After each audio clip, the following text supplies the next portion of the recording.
बिस्मिल्लाह करते हैं। शाबाश, बिस्मिल्लाहिर्रहमानिर्रहीम।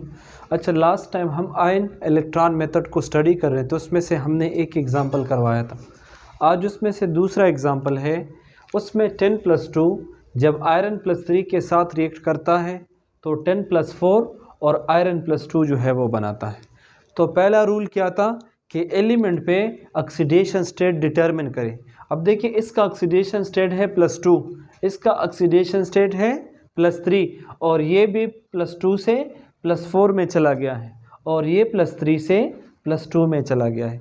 ओवरऑल अगर आप देख लें तो इसमें से आपको अंदाज़ा हो चुका होगा कि ये +2 से जब +4 में गया है तो इसने 2 इलेक्ट्रॉन लूज़ किए हैं, और ये अगर +3 से +2 में चला जाता है तो एक एटम एक इलेक्ट्रॉन गेन करता है, इसलिए ये +3 से +2 में चला गया है। तो देखिए, मैंने आपको बताया था ऑक्सीडेशन स्टेट डिटरमिन करें और फिर ऑक्सीडेशन स्टेट पर एटम कैलकुलेट करें। तो ये पर एटम है, कहीं पे मॉलिक्यूल नहीं है, तो लिहाजा यही इसके ऑक्सीडेशन स्टेट सेम है। तीसरा रूल ये था, अब आप डिटरमिन करें कौन सा ऑक्सीडाइज हो रहा है और कौन सा रिड्यूस हो रहा है। तो देखिए, ये +2 से +4 में जाता है तो ये ऑक्सीडाइज हो रहा है, तो ये ऑक्सीडेशन हाफ रिएक्शन होगा। और ये वाला +3 से +2 में जाता है, इलेक्ट्रॉन गेन करता है, तो ये है रिडक्शन हाफ रिएक्शन। तो पहले ऑक्सीडेशन हाफ रिएक्शन देख लें। 10 जब 2 इलेक्ट्रॉन लूज़ करता है तो 10+2 में चला जाता है, और आयरन +3 जब एक इलेक्ट्रॉन गेन करता है तो +3 के बजाय +2 में चला जाता है। रूल नंबर 4, जो नेट चेंज है उसको डिटरमिन करें। तो ये जब +2 से +4 में जाएगा तो नेट चेंज कितना होगा, तो नेट चेंज है 2। हम यहाँ से भी डिटरमिन कर सकते हैं, यहाँ नेट चेंज 2 है। और ये जब +3 से +1 में जाता है तो नेट चेंज क्या है, +1 है। सिंपल सी बात है, आप क्या करें, दोनों के जो कोएफिशिएंट्स हैं उनको क्रॉस मल्टीप्लाई करें। इसका जो 1 है इसके साथ मल्टीप्लाई करें और इसके 2 को इसके साथ मल्टीप्लाई करें। या सिंपल क्रॉस मल्टीप्लिकेशन नहीं करना चाहते तो माइंड में ऐसे मैथमेटिकल फिगर तलाश करें कि ये रिएक्शन बैलेंस हो। अब इधर देखिए, आयरन +3 एक इलेक्ट्रॉन लेता है, आयरन +2 में जाता है, लेकिन 10 तो 2 इलेक्ट्रॉन लूज़ करता है, तो दूसरा इलेक्ट्रॉन कहाँ जाएगा। हमने लेफ्ट और राइट साइड पे नंबर ऑफ एटम्स और नंबर ऑफ इलेक्ट्रॉन्स दोनों बैलेंस करने हैं। अगर ये 2 इलेक्ट्रॉन लूज करता है तो आयरन को चाहिए कि दोनों इलेक्ट्रॉन ले ले। अगर एक एटम एक आयरन का एटम एक इलेक्ट्रॉन लेता है तो दूसरा इलेक्ट्रॉन कहाँ जाएगा। तो इसकी बैलेंसिंग करने के लिए इसका जो कोएफिशिएंट है इसके साथ मल्टीप्लाई करें और इसके कोएफिशिएंट को इसके साथ मल्टीप्लाई करें। तो चलें, पहले इसका जो कोएफिशिएंट है 1, इसके साथ अगर हम इसको ऐसे मल्टीप्लाई करें कि ये आपके पास 10+2 है और ये 2 इलेक्ट्रॉन लूज करता है और ये 10+4 में जाता है, तो कोएफिशिएंट 1 इसके साथ मल्टीप्लाई करें। और राइट साइड में देखें, इसका कोएफिशिएंट 2 है, आप इसके साथ ये मल्टीप्लाई करें तो 2 मल्टीप्लाई बाय आयरन +3 और प्लस इलेक्ट्रॉन, और ये है आयरन +2। अब देखें, अगर आप 1 इसके साथ मल्टीप्लाई करें तो अगेन ये सारा इक्वेशन सेम आएगा, आयरन +2 10+2 और ये बन जाएगा 10+4। लेकिन इसके साथ अगर आप 2 मल्टीप्लाई करते हैं तो 2 आयरन +3 और इसके बाद 2 इलेक्ट्रॉन, 2 इसके साथ भी मल्टीप्लाई करें और इसके साथ भी मल्टीप्लाई करें और इसके साथ भी मल्टीप्लाई करें तो 2 आयरन +2 होगा। अब देखिए, ये रिएक्शन बैलेंस हो चुका है। इधर देखिए, नंबर ऑफ 10 लेफ्ट साइड पे 1, राइट साइड पे भी 1। इधर 2 इलेक्ट्रॉन ये लूज करता है और राइट साइड का इक्वेशन देख लें, इधर देख लें, यहाँ आयरन के एटम 2 और राइट साइड पे भी आयरन के एटम 2। इधर 2 इलेक्ट्रॉन लूज होते हैं और इधर 2 इलेक्ट्रॉन 2 एटम गेन करते हैं। तो ओवरऑल जो रिएक्शन है ये बैलेंस हो चुका है। इसका जो लास्ट स्टेप है वो ये है कि इक्वेशन ए और इक्वेशन बी को आपस में जमा कर ले, इनको ऐड कर ले कि नेट ओवरऑल रिएक्शन क्या आता है। तो इक्वेशन ए ये है कि 10 के ऊपर +2 चार्ज है, ये 2 इलेक्ट्रॉन लूज करता है और 10 पे +2 के बजाय +4 चार्ज आता है। और दूसरे स्टेप में 2 आयरन के एटम आते हैं जिनका ऑक्सीडेशन स्टेट +2 है, वो 2 इलेक्ट्रॉन लेते हैं और रिड्यूस होते हैं N2+2। अब जो ओवरऑल नेट रिएक्शन है इसका मैंने आपको तरीका बताया था कि लेफ़्ट और राइट हैंड सेम पे जो चीज़ें सेम है उनको आप कैंसिल करें। 10 + 2 लेफ़्ट में है लेकिन राइट में नहीं है तो कैंसिल नहीं हो सकता। आयरन +3 लेफ़्ट में है लेकिन राइट में है, कैंसिल नहीं हो सकता। 10 + 4 राइट में है, लेफ़्ट में नहीं है तो कैंसिल नहीं हो सकता। आयरन +2 राइट में है लेकिन लिफ्ट में नहीं है तो कैंसिल नहीं हो सकता। मगर 2 इलेक्ट्रॉन और ये 2 इलेक्ट्रॉन लिफ्ट और राइट पे हैं तो ये दोनों कैंसिल हो सकते हैं। अब इन दोनों को जमा करें। जो लेफ्ट साइड की स्पीशीज़ हैं वो रिएक्टेंट होंगे और जो राइट साइड की स्पीशी है वो आपके पास प्रोडक्ट होंगे। तो चले ऐड करते हैं। ये है 10 + 2 और प्लस 2 आयरन +3, ये जब रिएक्ट करते हैं तो 10 + 4 बनाते हैं और प्लस यहाँ पे 2 है, यहाँ पे आयरन 2 + 2 बनाते हैं। तो देखिए रिएक्शन ओवरऑल बैलेंस है। लिफ्ट में 10 का 1 आयन, राइट साइड में भी 1 आयन, लिफ्ट में आयरन के 2 एटम, राइट साइड में भी 2 एटम, तो रिएक्शन जो है बैलेंस हो चुका है। तो इस टेक्निक की मदद से हम मुख्तलिफ रिएक्शंस क्या कर सकते हैं, उनको बैलेंस कर सकते हैं। वो क्या है, वो आयोडीन नेगेटिव जब इसके साथ रिएक्ट करता है तो ये 2 स्पीशीज़ बनाता है। तो रूल नंबर 1 क्या है, पहले ऑक्सीडेशन स्टेट डिटरमिन करें। देखिए आयोडीन के ऊपर माइनस है मतलब इसका चार्ज है -1। हमने रूल पढ़ा था ना कि आयन के ऊपर जो भी चार्ज नज़र आएगा वो उसका ऑक्सीडेशन स्टेट होगा। अब इसमें देखिए ऑक्सीजन ग्रुप 6 में है, 1 का चार्ज है -2, 2 का चार्ज क्या होगा -4। इसको बैलेंस करने के लिए नाइट्रोजन पे +4, राइट साइड में देखें आयोडीन मॉलिक्यूलर फॉर्म में है और मॉलिक्यूलर फॉर्म में ऑक्सीडेशन स्टेट होता है 0 और यहाँ देखें ऑक्सीजन -2 और नाइट्रोजन +2।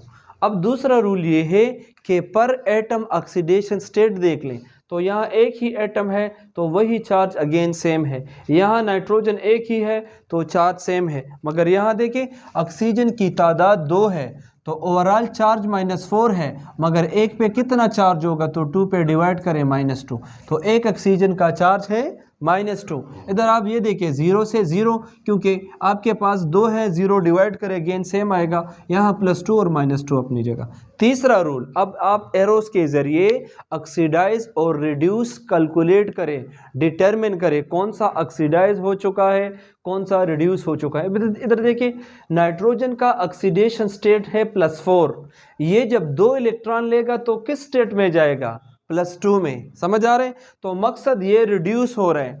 कौन सा ऐसा स्पीशी है जो ऑक्सीडाइज हो रहा है, तो देखिए आयोडीन का चार्ज है -1, ये जब मॉलिक्यूलर फॉर्म में जाता है तो 0, तो ये 1 से 0 में चला जाता है, तो नेट चेंज कितना है 1।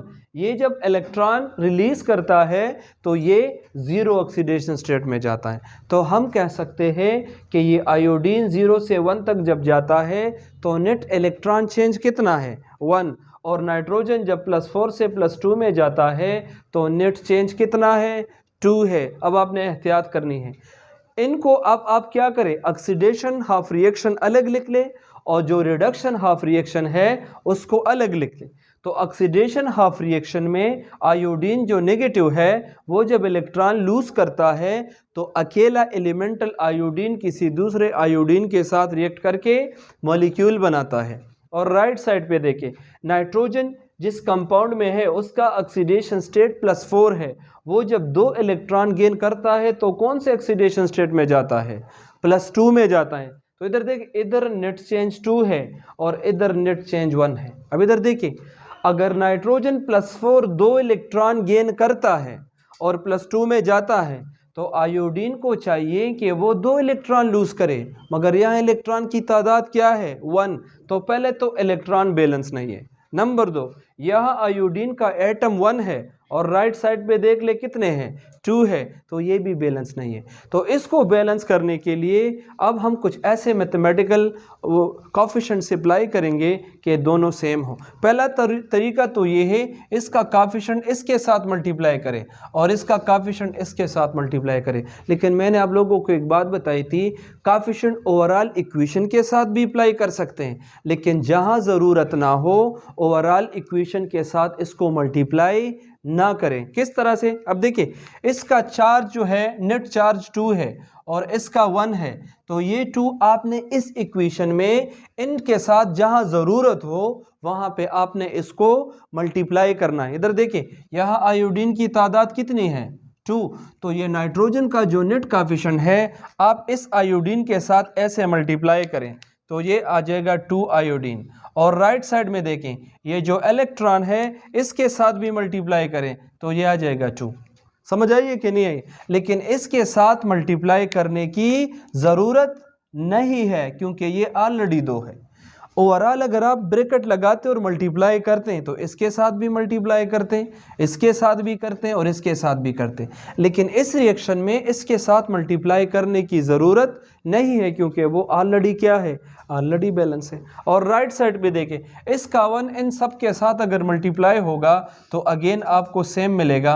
तो चूँकि यहाँ जो NO2 है ये जब 2 इलेक्ट्रॉन गेन करता है तो ये NO में जाता है, तो लिहाजा अगर 1 मल्टीप्लाई भी करें तो कोई फ़र्क इस रिएक्शन के ऊपर नहीं पड़ेगा। अब आप मुझे एक बात बताइए, यहाँ पे आयोडीन 2 है, राइट साइड में भी आयोडीन की तादाद 2 है, लेफ्ट साइड पे 2 इलेक्ट्रॉन लूज होते हैं, राइट साइड पे 2 इलेक्ट्रॉन गेन होते हैं, लेकिन ऑक्सीजन देख ले, इस रिएक्शन में ऑक्सीजन की क्वांटिटी 2 है और राइट साइड पे देखें ऑक्सीजन की क्वांटिटी 1 है। तो इसलिए मैंने आपको एक रूल बताया था कि बास कंडीशन में अगर ओवरऑल रिएक्शन इस मेथड से आप बैलेंस नहीं कर सकते तो आपने मीडियम चेक करना होगा।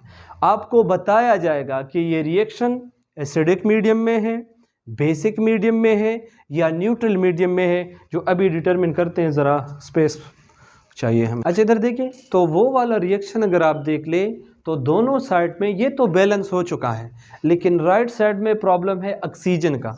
इधर नाइट्रोजन है 1 और इधर नाइट्रोजन है 1 बैलेंस, लेकिन इधर ऑक्सीजन 2 है और इधर ऑक्सीजन 1 है। तो मैंने आप लोगों को बताया था कि अब आप ऐसा मैथमेटिकल वो नहीं फाइंड आउट कर सकते हैं। अगर आप यहाँ पे 2 मल्टीप्लाई करते हैं ऑक्सीजन 2 हो जाएंगे, फिर किसका मसला होगा? नाइट्रोजन का प्रॉब्लम होगा। तो ऐसे केसेस में मैंने आपको एक हिंट बताया था कि ऐसे केसेस में मीडियम को चेक करना होगा। आप लोगों को मैंने बताया था अगर आपका मीडियम एसिडिक है तो ऐसे इक्वेशन को आप प्रोटॉन और वाटर की मदद से बैलेंस करें। अगर आपका मीडियम न्यूट्रल है तो आप सिर्फ और सिर्फ वाटर मॉलिक्यूल को ऐड करके इस रिएक्शन को बैलेंस कर सकते हैं। और अगर आपका मीडियम बेसिक हो तो उस केस में आप हाइड्रोक्सिल आयन और वाटर को पुट करके ये रिएक्शन बैलेंस कर सकते हैं। आपकी बुक की ये जो एग्जाम्पल है इसमें इन्होंने मीडियम लिया है एसिडिक, तो इस रिएक्शन को बैलेंस करने के लिए हम हाइड्रोजन और वाटर की मदद लेंगे। तो इधर देखिए शाबाश, किस तरह मदद लेंगे, कैसे बैलेंस करेंगे? बहुत सिंपल है। ये आपके पास है NO2 और ये जब इसके साथ रिएक्शन करता है तो NO बनाता है। अगर हम सपोज कर ले कि हम राइट साइड पे एक वाटर मॉलिक्यूल को ऐड करें, क्या करें? राइट साइड में चूंकि ये एसिडिक मीडियम है, हम प्रोटॉन और वाटर की मदद से इस रिएक्शन को बैलेंस करेंगे। और प्रॉब्लम ऑक्सीजन का है तो हम हाइड्रोजन ऐड नहीं करेंगे, चूंकि ऑक्सीजन वाटर में है तो हम वाटर ऐड करेंगे। अगर राइट साइड पे हम वाटर ऐड करें, अब आप बताइए, ऑक्सीजन एक ये है और एक इसके साथ है तो ऑक्सीजन बैलेंस हो जाएगा। मगर अगेन एक और प्रॉब्लम है, राइट साइड पे हाइड्रोजन 2 है और लेफ्ट साइड पे हाइड्रोजन 0 है। अब क्या करें? चूंकि ये एक एसिडिक मीडियम है, अब हाइड्रोजन को बैलेंस करने के लिए लेफ्ट साइड पे क्या करें? लेफ्ट साइड पे भी 2 hydrogen as a proton add करें। तो देखिए यहाँ भी 0 के बजाय प्रोटॉन 2 हो जाएंगे और राइट साइड पे भी 2। तो जब आपके पास रिएक्शन बैलेंस नहीं होता तो आपने मीडियम की इंफॉर्मेशन लेनी है। तो मीडियम अगर एसिडिक है तो प्रोटॉन और वाटर की हेल्प। समझ आइए कि नहीं आई? अब आप ऐसे करें, इसको इक्वेशन ए का नाम दे दें और ये जो अभी आपने बैलेंस किया है इसको इक्वेशन बी का नाम दे दें। इसको आपस में क्या करें? ऐड करें। तो ऊपर अगर आप देख लें 2 आयोडीन नेगेटिव जब 2 इलेक्ट्रॉन लूज करते हैं तो मॉलिक्यूलर आयोडीन बनाते हैं। और राइट साइड पे क्या है? एक रिएक्शन है जिसमें 2 प्रोटॉन और NO2 जब आपस में रिएक्शन करते हैं तो NO बनाते हैं और H2O बनाते हैं, समझ आ रहे। और यहाँ पे 2 इलेक्ट्रॉन्स भी हैं जो उस रिएक्शन में उधर हमने बैलेंस किए हैं, मतलब ये 2 इलेक्ट्रॉन जब लेता है तो तब जाके ये चीज़ बनाता है। अब दोनों को ओवरऑल सम करें, जो लेफ्ट और राइट हैंड साइड पे चीज़ें सेम है उनको आप कैंसिल कर दें। यहाँ 2 आयोडीन है मगर राइट में 2 आयोडीन आयनिक फॉर्म में नहीं है। अब इधर देखिए लेफ्ट साइड पे प्रोटॉन है, राइट पे नहीं है तो कैंसिल नहीं कर सकते। NO2 है, राइट पे कोई NO2 नहीं है तो कैंसिल नहीं कर सकते। इधर राइट पे वाटर है, लेफ्ट पे कोई वाटर नहीं है। सिर्फ ये इलेक्ट्रॉन्स अगर आप देख लें 2N2, ये आप कैंसल आउट कर सकते हैं। अब क्या करें, ओवरऑल जो लेफ्ट साइड पे है वो एज अ रिएक्टेंट काम करते हैं और राइट साइड पे जो है वो एज अ प्रोडक्ट काम करते हैं। इतनी आसान केमिस्ट्री है, सिर्फ प्रैक्टिस की ज़रूरत है मैथमेटिकल। तो देखिए 2 आयोडीन नेगेटिव प्लस 2 प्रोटॉन और प्लस NO2 जब आपस में मिलते हैं तो वो मॉलिक्यूलर आयोडीन प्लस NO और वाटर बनाते हैं। तो आपने जो क्वेश्चन किया था सिंपल को तो आप कर सकते हैं, लेकिन अगर ऐसे एग्जाम्पल हो तो सिंपल मैथमेटिकल कोएफिशिएंट से अब इसको बैलेंस नहीं किया जा सकता। आपने मीडियम की हेल्प लेनी होगी, तब जाके आपका जो रिएक्शन होगा वो बैलेंस होगा। जो नॉर्मल मैथमेटिकल कोएफिशिएंट है वो नॉर्मल रिएक्शंस के लिए, लेकिन जो रिडॉक्स रिएक्शन हो उसके लिए आपने ये सारा का सारा प्रोसीजर रिपीट करना होगा। एनी क्वेश्चन सो फार? इसके साथ ये टॉपिक ख़त्म हो जाता है।